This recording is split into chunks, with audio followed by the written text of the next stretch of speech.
Bonjour à tous. Aujourd'hui, je voudrais évoquer avec vous les énergies principales de la nouvelle lune en Cancer du 14 juillet en relation avec le mois universel 8 du mois de juillet.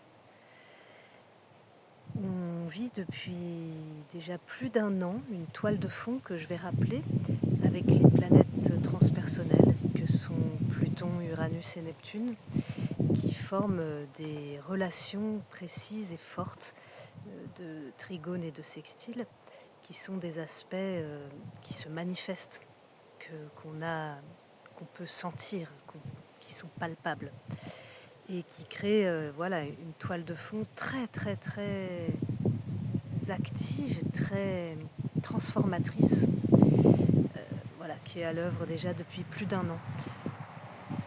Et dans cette année cheval de feu, on sent bien qu'il se passe des choses, on le voit en fait là, on ne peut que constater que c'est une année événementielle. Et ces planètes se trouvent dans des signes de feu et d'air. On voit bien ce qui se passe en ce moment. Cette chaleur torride et ces vents chauds et ces feux. J'espère que vous allez bien, que vous n'êtes pas trop touchés. On est tous touchés de toute façon par ces événements climatiques. Et voilà, ça m'intéresse de faire le lien avec ces planètes qui racontent vraiment cette météo et ces événements climatiques que nous vivons, parce que ça permet de prendre une distance et de voir aussi ce qui est à l'œuvre en termes de construction, de choses constructives, de renouvellement, de régénération. Voilà, c'est ce qui se passe avec le feu. Sur le coup, c'est comme on perd tout. Donc, il y a un deuil, il y a une épreuve de perte, et puis il y a une régénération, bien sûr. La terre se renouvelle perpétuellement, et après un incendie, c'est stupéfiant et éblouissant de beauté de constater la vie qui rejaillit. Donc on a ces énergies feu et air qui sont des énergies yang, des énergies masculines, des énergies émissives à polarité positive, auxquelles on peut ajouter aussi Saturne et Jupiter qui sont en signe de feu également. Saturne en Bélier et Jupiter en Lion depuis quelques jours, semaines. Voilà. Donc c'est très chaud. Et cette nouvelle lune, contradictoirement, j'allais dire,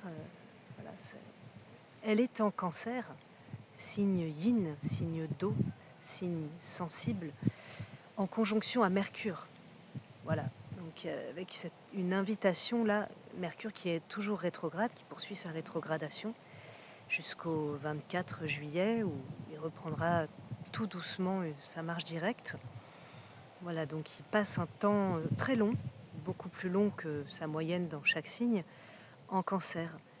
Il y a vraiment donc cette invitation à retourner à l'intérieur et à s'occuper de son enfant intérieur. Voilà, ce travail-là, il se poursuit. Donc il y a cette énergie d'intériorisation avec ces énergies Cancer activées qui s'opposent quelque part ou qui viennent contrebalancer, heureusement, j'ai envie de dire, ces énergies yang, feu et air qu'on sent très très fort. Là, j'enregistre dehors et il y a du vent. C'est un peu calmé là. Voilà, on a aussi Vénus qui est en signe yin, qui est en Vierge.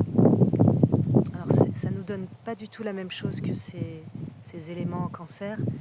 Il y a quelque chose d'un petit peu plus qui calcule, qui gère. Il y a une gestion financière. Il y a un côté plus restrictif, en tout cas, qui va aller regarder vraiment dans le détail ce qu'on peut s'autoriser à manifester ou non. Et c'est quand même dans cet axe Vierge-Poisson du soin où se trouvent les nœuds lunaires. Donc il y a cette invitation à prendre soin de soi, en tout cas, et soin des autres, à être au service quelque part.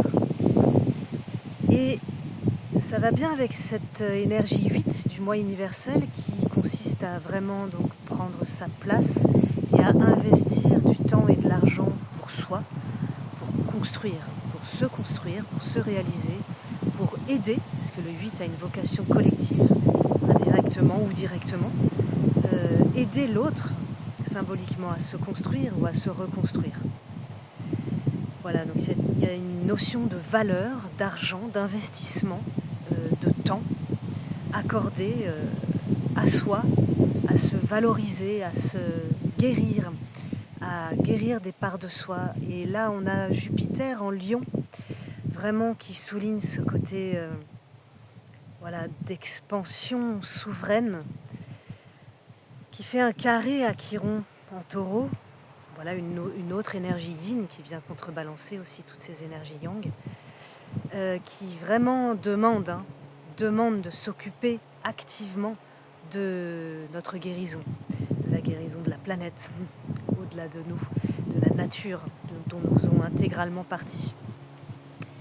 Voilà, donc c'est à nouveau un mois idéal pour prendre soin de soi, s'offrir des moments, des espaces-temps de soins. Alors ça peut prendre des formes de soins directs, comme des massages, comme des soins du corps, soins de son esprit aussi.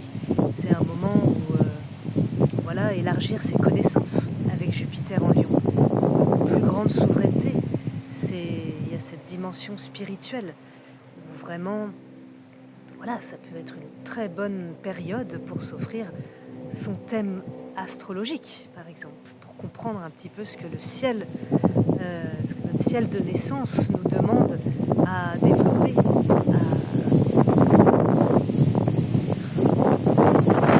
le ciel parle, à traverser tout au long de sa vie, à découvrir. Et puis si c'est son anniversaire, si c'est votre anniversaire, ça peut être une révolution solaire. Ça peut aussi être, si vous connaissez bien votre thème de naissance, simplement une consultation sur les transits pour bien comprendre ce qui se passe actuellement par rapport à votre thème de naissance. Ça peut aussi être un thème numérologique, pour comprendre les nombres, bien connaître les nombres qui nous accompagnent pour la vie et aussi les nombres qui nous accompagnent dans ce moment de vie. Là, on est en mois universel 8, mais tout le monde n'est pas en mois personnel 8. Ce sont des énergies à additionner, à cumuler. Voilà. Moi, je suis là pour ça.